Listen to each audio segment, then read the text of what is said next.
Welcome back. You are watching the Finance Forum with myself, Abdu-Raof Hanslo, and my guest in studio is Mujib Arnold from Al Barakah Bank. We're speaking Hajj savings, Islamic banking, and the Rand and the future thereof.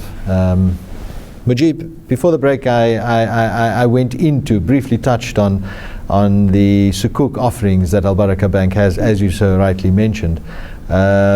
Can you give us some details on these sukuks? Yeah, Alhamdulillah, you've mentioned as well that even the South African government actually were looking at sukuks as well. And Alhamdulillah, I'm glad to actually say Al Barakah was also instrumental in assisting with that design as well. And for this reason, we've also opted to actually now launch our own sukuk. We've just launched it. Details still very basic to follow, that type of thing, but we've just launched it. And alhamdulillah, when we look at the sukuk that we are on offer, investors can, and we can actually put this out there, that the investors can actually look at a return of plus 8%.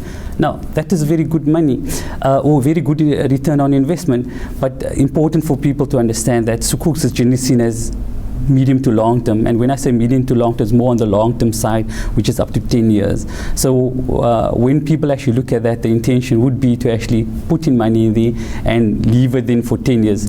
So if you go back in terms of, is this a good idea for Hajj? Yes, if you've got an intention that I want to go in 10 years or 15 years, then obviously it might be considered, but otherwise it's a long term investment, but it's a good long term investment. I think from a perspective of cost for Hajj nowadays, I think the ultimate savings is going to be long term. However, so that would be a good option for savings, and we always probably look at lower risk options for the Hajj savings. Exactly. So sukuk being that lower risk but long term investment, I think that would be the ideal vehicle for this. Exactly. I think as we all know, that the waiting period in terms of after you've done your registration with SAOC is plus minus 4 years. So yeah, I haven't even thought of it that way. The sukuk might actually be the ideal, because by that time I would be financially ready because of the growth as well. I wouldn't be out of pocket as well, because my money would have grown by that amount.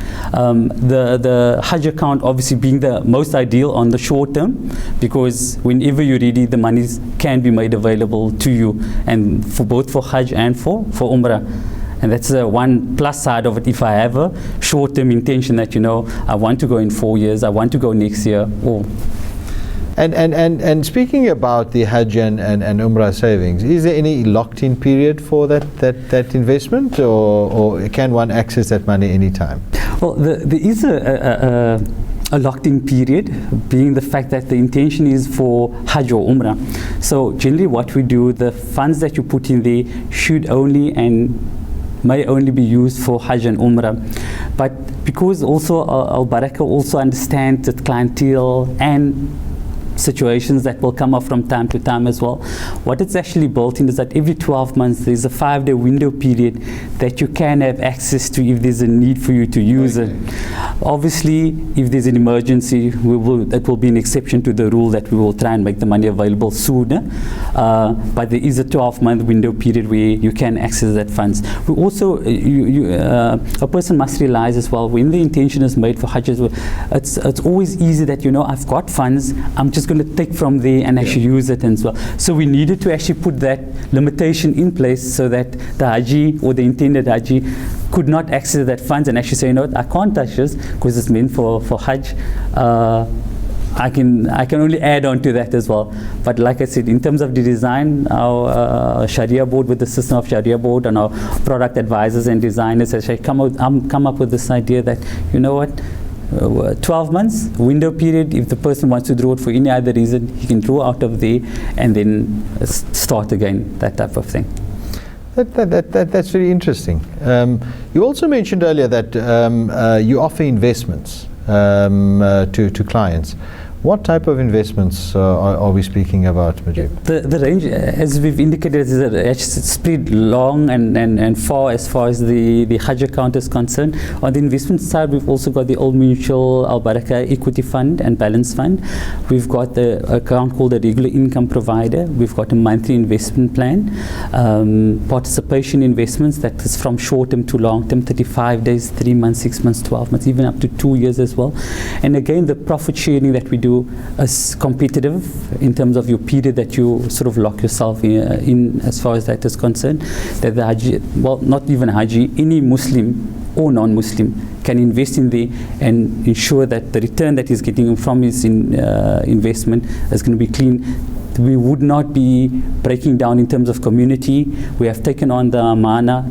Any Islamic bank should do that.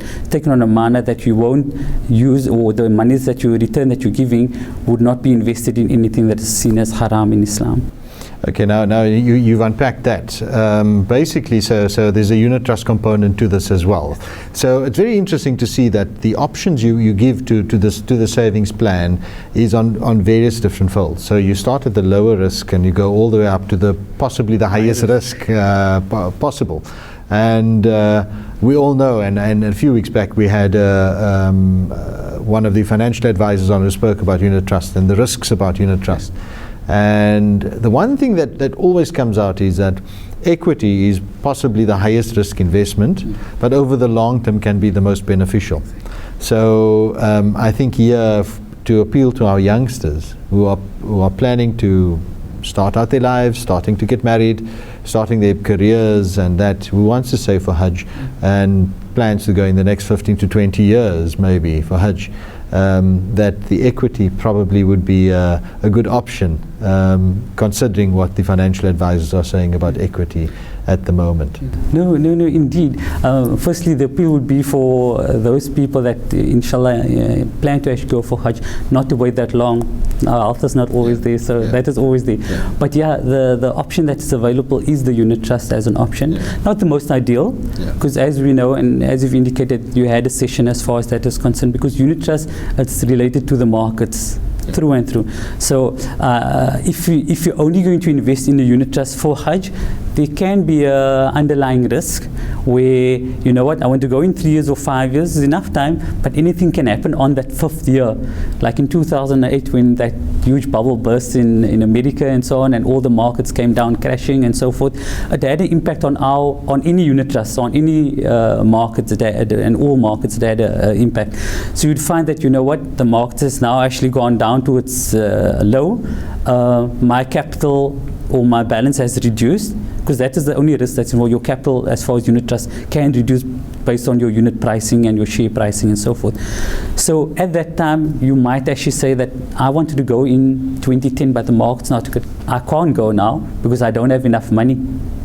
That is the risk that you're taking. Whereas the Hajj account, it's fairly stable, fairly consistent. It's a low risk investment that whether the markets go up or down or sideways or both ways, it won't have an effect on that. It's all in terms of the performance of the bank.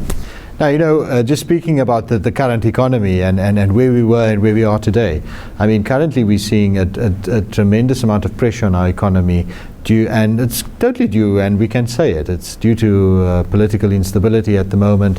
It's due to a rise in unemployment and the rise of inflation in society. So what we've seen is people have lost more jobs. There's not much work available at the moment, and incomes have started to be under pressure because inflation has gone up, but incomes have not been adjusted to meet the inflationary demands. So the question I have is, especially now over this Hajj period that we're just in at the moment, whether you've seen a decrease in currency exchange at the bank of the Hujjaj leaving for Hajj, and also what your idea is of where the Rand might be going, looking down the line, maybe a year or so down. The latter question is obviously very tricky. I think we can pull that out of a hat at the moment. But absolutely, I think that is sort of anyone's guess as far as that is concerned. I think our economists has their own views and so on. It doesn't look too bleak, but we obviously seeing a rise in exchange rate in terms of dollar versus rand, that type of thing as well. Yes, it impacted a lot on our Hajis, and we've seen less Hajis firstly going, number one, and we've seen them taking less money over as well. Sad, because obviously also in Saudi Arabia the cost of goods has increased, the cost of food has increased. Fortunately for us, a lot of the packages now includes breakfast and supper, so that is a good thing. I think I would actually maybe urge Hajis to consider that. It just makes it easier on your pocket because you've already spent that money, you've already accounted for that. Now it's just either your lunch that you sort out or normal spending, that type of thing. And the gifts as well. So that is the one thing that you can sort of budget for. But yes, we have seen that. We have seen a lot of people also opting just to take riyals as well because they see the fluctuation. But we try and actually also educate our clients to say that it's neither here nor there. You actually do get a bit more if you exchange to dollar versus riyal. Some people doesn't want to support obviously the dollar, and this is why they all obviously opt to take the riyal as well. But it's a matter of opinion and self-choice, own choice really. As far as taking money, yes, we have seen, and as you said, it's because of our economic situation that we're in, job losses, for exchange rates as well. Alhamdulillah, we have seen the exchange rate come down a month ago, just before our Hajis actually left our shores as well. We have seen it come down. I think we had a low of 13.19 at one stage that we were offering at Al Barakah Bank. So we've seen that, and it benefited our Hajis, alhamdulillah. Just the timing that was good, but we don't know where it's heading for next year, or for people traveling for Umrah and so forth as well, because as soon as the Hajis come back as well, we're still in political turmoil and uncertainty as such. But we hope for the best, inshallah. I think the latest bout of political uncertainty and political wrangling that's happening in South Africa happened at least 2 weeks after the Hujajis had left. Alhamdulillah, I think when our Hujaj left, we had a fairly stable and stronger currency than what we find ourselves in at the moment, and that obviously is a problem. Also, the pressure that we see in the market has obviously had effects on the amount of people that can travel. And that we've also seen. Yeah, if I may just add, I think we can see from the accreditation, our accreditation limits, I think is on 2,500, and from the Hajis that we met up, they were of the second or third batch that was contacted to actually take up the opportunity. So it just goes to show that people financially was impacted, because I've registered, but now that I've been accredited, I'm unable to go from a financial point of view because of also the exchange rate, which is a major factor. Mujib, it's been nice chatting to you. Time flies when you're having fun, unfortunately. But you've been watching the Finance Forum. My guest in studio today was Mujib Arnold from Al Barakah Bank, and I think we unpacked a lot concerning the Hajj, Islamic banking, and the Rand and the future thereof, and the current situation of the Rand. Join us again for some riveting issues on the Islamic finance and finance spectrum of South Africa. From myself, I bid you wassalamu alaikum wa rahmatullahi wa barakatuh.